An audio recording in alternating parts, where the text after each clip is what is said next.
The cast of American Graffiti once captured the essence of youth, freedom, and the thrill of the open road. But where are they now? Life took unexpected turns, some soared to new heights, while others faced devastating setbacks. From tragic accidents to personal struggles, the journey hasn't always been easy. Yet, some have found ways to rebuild, proving resilience in the face of adversity. Who has vanished from the spotlight, and who has reinvented themselves in 2025? Buckle up for a compelling look at their highs, lows, and the untold stories behind Hollywood's nostalgic gems.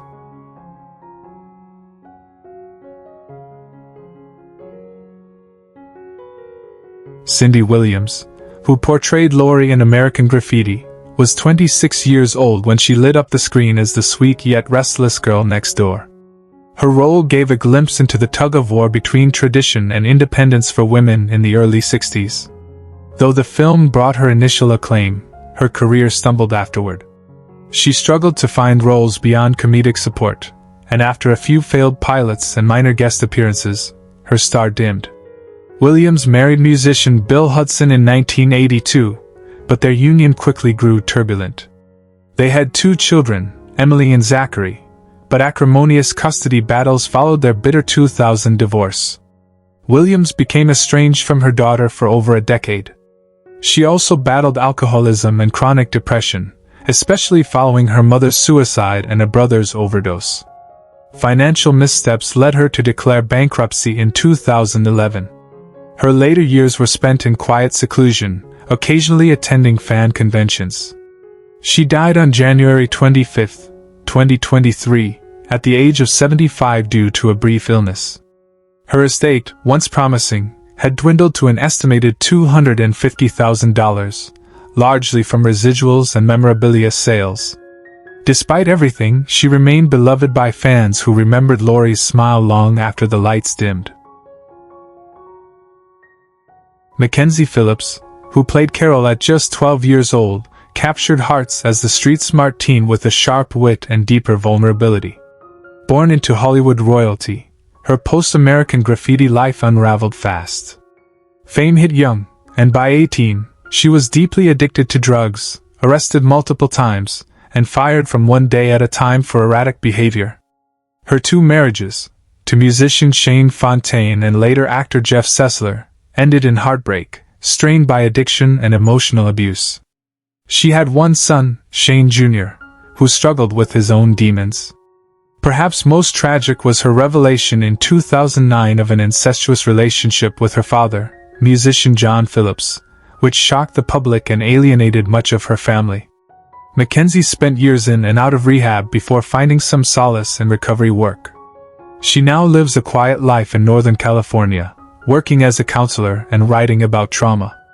She remains estranged from several siblings.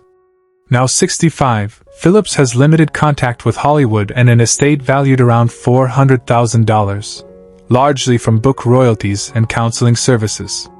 Her past lingers heavily, but she clings to a sense of purpose through helping others. Richard Dreyfuss, who played the introspective Kurt, was 25 when American Graffiti launched him into stardom. His sensitive, questioning performance hinted at the actor's own inner turmoil. Though he won an Oscar a few years later, fame came with a cost. Dreyfuss battled cocaine addiction throughout the 80s, culminating in a near-fatal overdose in 1982. His marriage to writer Jeremy Rain ended after 12 years of volatility, emotional distance, and mutual accusations of neglect. They had 3 children, Emily, Benjamin, and Harry, but only Benjamin maintains a relationship with him. Dreyfuss remarried twice, but both unions collapsed under the strain of his mood swings and obsessive-compulsive disorder. He was diagnosed with bipolar disorder in his 50s, finally shedding light on decades of erratic behavior and professional fallouts. In recent years, he's become reclusive, occasionally emerging for speaking engagements or to criticize Hollywood politics. At 77, he lives alone in San Diego, his estate estimated at $5 million, much reduced from his peak.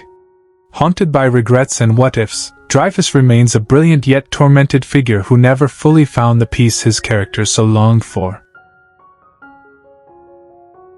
Ron Howard, who was just 19 when he portrayed clean-cut Steve, seemed destined for success, and in many ways he was.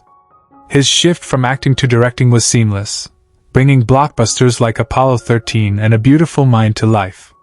But behind the camera, life was less polished. His marriage to high school sweetheart Cheryl Alley was long, but quietly troubled. Rumors of affairs and long separations dogged them, especially during the filming of the Da Vinci Code trilogy abroad. They had 4 children, including actress Bryce Dallas Howard, who later revealed their home was often emotionally cold and ruled by silence. Ron's younger brother, actor Clint Howard, struggled publicly with mental illness, which took a toll on the family. A fire at their Connecticut home in 2006 destroyed years of personal archives and mementos, a loss Ron called spiritually devastating. He quietly battled depression during the 2010s and now prefers the solitude of nature over the red carpet. At 71, Howard lives in a secluded estate in upstate New York, with an estimated fortune of $200 million. Despite accolades and awards, he remains an enigmatic figure, a man who told countless stories, yet kept his own heartbreaks carefully off-screen. Paul Le Mat, who portrayed the rugged and cool drag racer John Milner in American Graffiti, was 27 when he took on the role in 1973.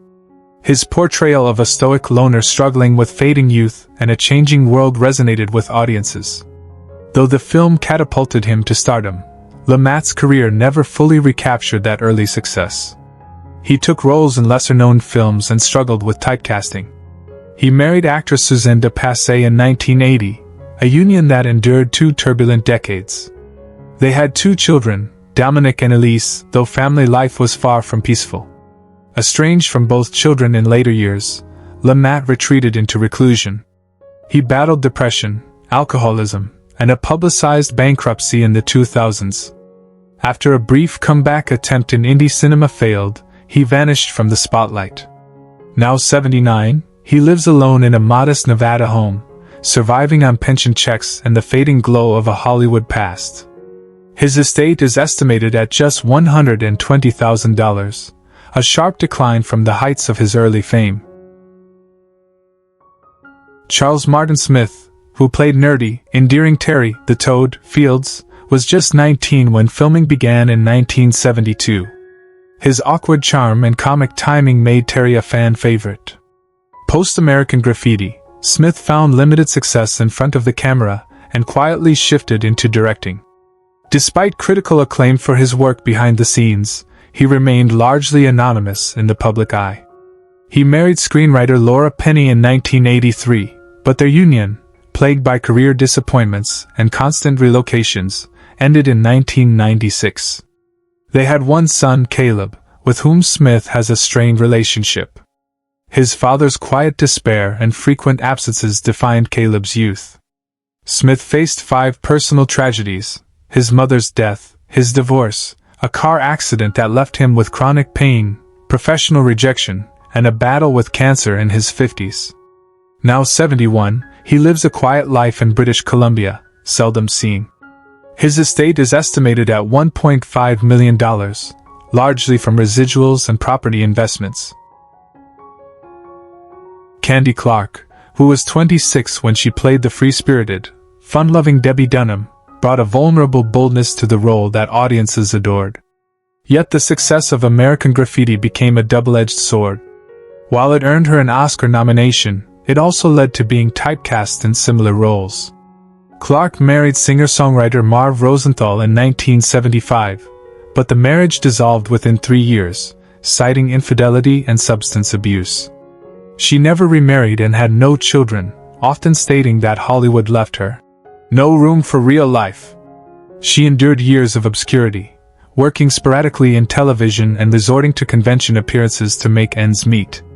She also faced several tragedies: a house fire in the 1980s, the suicide of a close friend, a decade-long struggle with anxiety, and a cancer scare that left her shaken. Now 77, Clark lives alone in Los Angeles, her estate estimated at $300,000, her legacy a poignant reflection of fleeting stardom and lasting spirit. Wolfman Jack, who played himself as the electrifying voice of the night on American Graffiti, was 35 when he lit up the screen in 1973. Known for his raspy voice and larger-than-life personality, he was already a legend in radio. But the film brought him iconic status. Sadly, his life behind the mic masked a series of personal misfortunes. Married to Lou Lamb in 1960, they had 2 daughters, Joy and Lynn, but Jack's demanding career and numerous affairs fractured the marriage. Though they never officially divorced, they lived apart for years. He struggled with weight, addiction, and a desperate longing to stay relevant in an evolving media world. Financial mismanagement left him near bankruptcy in the 1990s. Just as he was planning a radio comeback, he died of a heart attack on July 1, 1995, at age 57, shortly after finishing a live broadcast.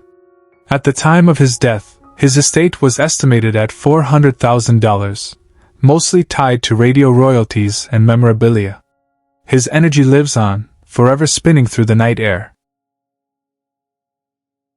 Bo Hopkins, who portrayed Joe, the tough yet charismatic drag racer in American Graffiti, was 35 when he stepped into the role in 1973. The performance, laced with grit and swagger, hinted at a star on the rise. But Hollywood was not kind to Hopkins. Typecast and overlooked, he drifted into a series of low-budget films and television cameos. He married waitress Donna Ray in 1975, and they had 2 children, Shane and Laurel, but their family life was anything but idyllic. A volatile mix of financial stress and Bo's recurring issues with alcohol led to divorce in 1983. Shane became estranged, while Laurel struggled with depression, compounding Bo's guilt. He later remarried briefly to a younger actress, but it ended swiftly. Hopkins lived out his final years alone in a modest house in Van Nuys, still attending fan conventions for cash. He passed away on May 28, 2022, at 84, due to heart failure. Though beloved by cult fans, he died with a fractured family and unfulfilled dreams. His estate was estimated at $350,000.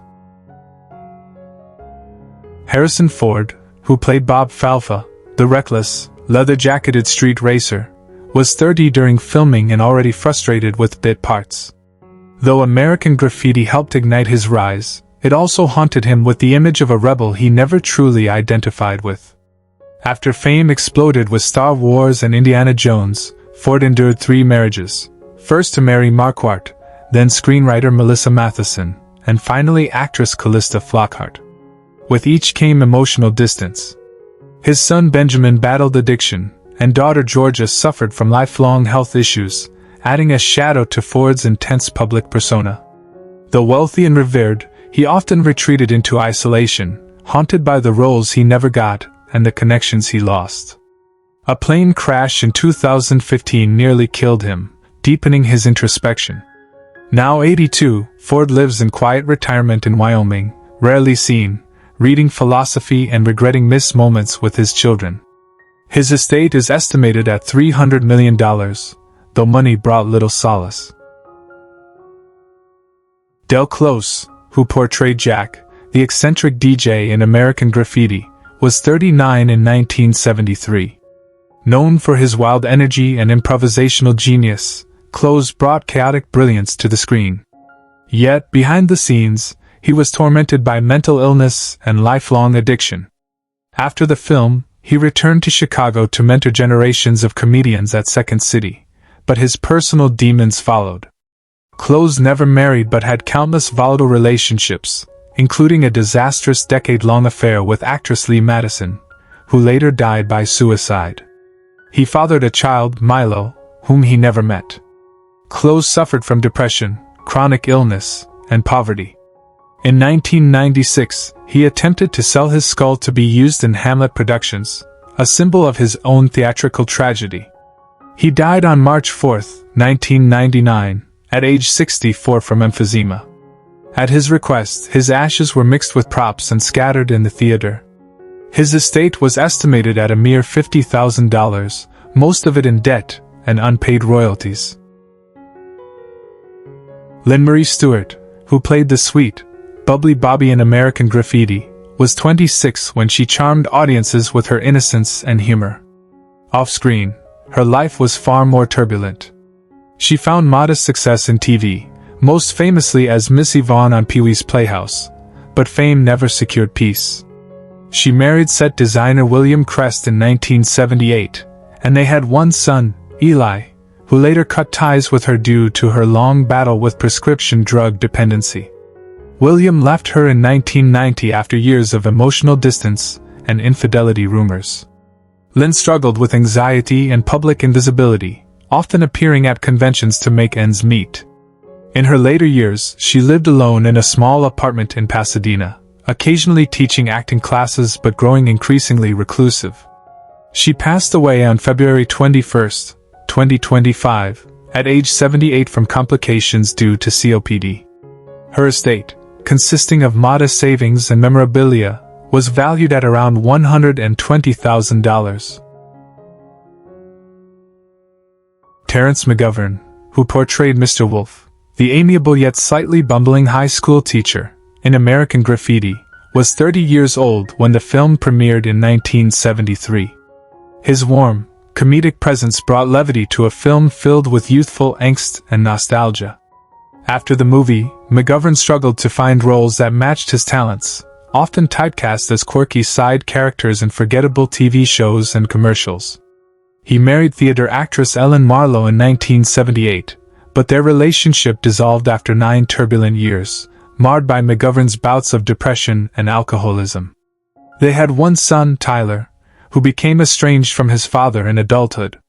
McGovern remarried briefly in the late 90s, but that marriage ended quietly in 2002. He suffered multiple strokes in the 2010s, which left him partially disabled and isolated. He currently lives in a care facility in Northern California, rarely visited except by a few devoted fans. Though he once had a modest fortune, mismanaged investments and medical expenses dwindled his assets. His estate is estimated at $150,000, and his days are spent in quiet reflection, watching reruns of his old performances and longing for the laughter of his prime. Kathleen Quinlan, who was just 19 when she portrayed the bubbly yet forgettable Peg in American Graffiti, seemed poised for stardom. Her luminous charm briefly opened doors in Hollywood, but a string of poor film choices and clashes with directors stunted her momentum.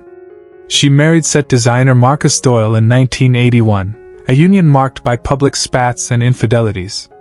They had 2 daughters, Sabrina and Lynn, but the girls spent much of their childhood with Kathleen's parents, following a bitter divorce in 1990. Quinlan later confessed in an interview that she had attempted suicide in 1994 during a deep spiral of addiction and loneliness. She briefly returned to acting in indie films in the 2000s, but never recaptured her early fame. Now 70, she lives in a modest home in Ojai, California, surrounded by pets and a few loyal friends. Despite her past, she has embraced solitude and art therapy, often painting scenes from her youth. Her estate is estimated at $600,000, a quiet reminder of a career that once glimmered but never quite ignited. Jana Belin, who played the free-spirited Buddha, a minor but memorable character from American Graffiti, was 22 when the film was released. Her brief performance suggested a promising career, but her Hollywood dreams were dashed by a string of personal tragedies. After the film, Belin joined an experimental theater troupe that disbanded following a financial scandal in 1978. She married poet and activist Ray Sterling in 1980, and they had 3 children, River, Zion, and Maya. But the couple's bohemian lifestyle exposed the family to frequent instability, including bouts of homelessness and mental health crises. Sterling left her in 1995 after Belin suffered a breakdown and was institutionalized for nearly a year. She later lived in Oregon with her eldest daughter before being diagnosed with early-onset dementia in her late 60s. Now 73, she resides in a care home, rarely recognizing visitors but occasionally quoting lines from her old scripts. Her estate, once bolstered by a modest inheritance, has dwindled to an estimated $80,000. Her story is one of faded hope, art lost to time, and the quiet melancholy of a dream unfulfilled. Who is your favorite character from American Graffiti? How does it feel knowing that some of the actors are no longer with us? Share your thoughts in the comments below. If you enjoy this type of content, don't forget to like the video, subscribe to the channel, and hit the notification bell to stay updated on future uploads. Thank you for your support.